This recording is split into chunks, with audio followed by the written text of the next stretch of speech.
Tous ceux qui font l'actualité sont en direct sur France Bleu Saint-Étienne-Loire. Il est 8h moins 10, Emeline, l'heure est venue d'accueillir notre invité, ça serait beaucoup mieux comme ça, Isabelle Dumestre, vice-présidente du conseil d'administration de l'Amicale Chaplon à Saint-Étienne. Bienvenue, bonjour Isabelle Dumestre. Bonjour. Alors quelle est la situation s'il vous plaît au centre social Jacquard à l'Amicale Chaplon de Saint-Étienne pour les emplois aidés ? La situation est très difficile, en particulier pour les salariés et pour les familles.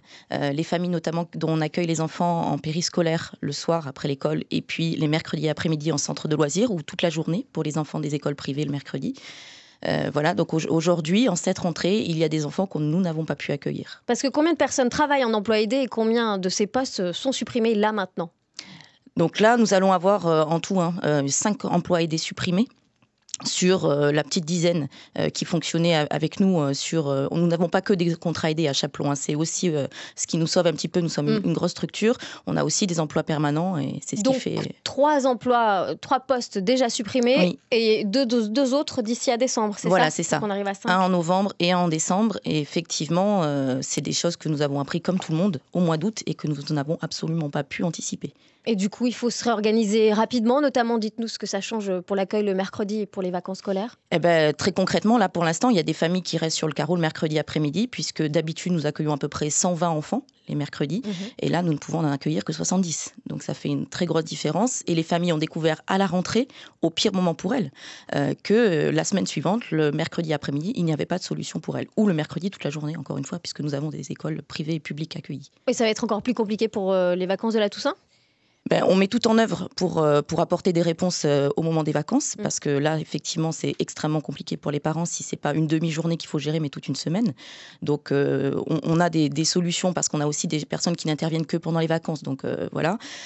Donc, on essaye de rassurer les parents, mais en même temps, on ne veut pas leur faire croire qu'on peut tout. On est une institution qui fonctionne sur la base de l'aide aussi publique, que ce soit nos financeurs locaux ou nationaux.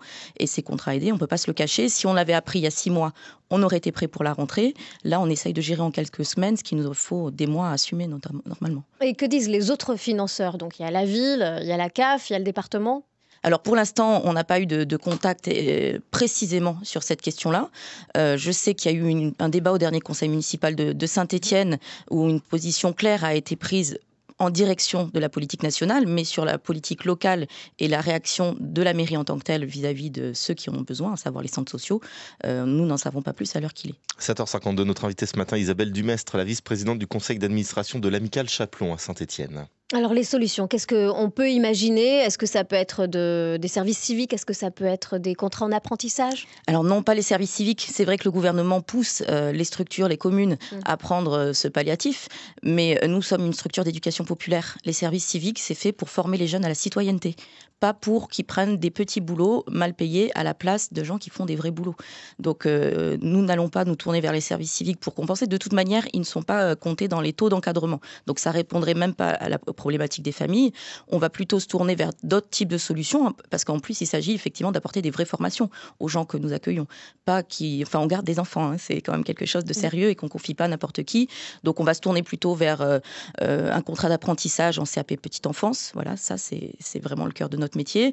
Et puis d'autres types de contrats comme des CE, les contrats d'engagement éducatif, qui permettent de reconnaître et d'engager une certaine forme de volontariat. C'est dommage ce qui se passe pour le centre social Jacquard, parce que ça allait un peu mieux après des difficultés financières l'an dernier.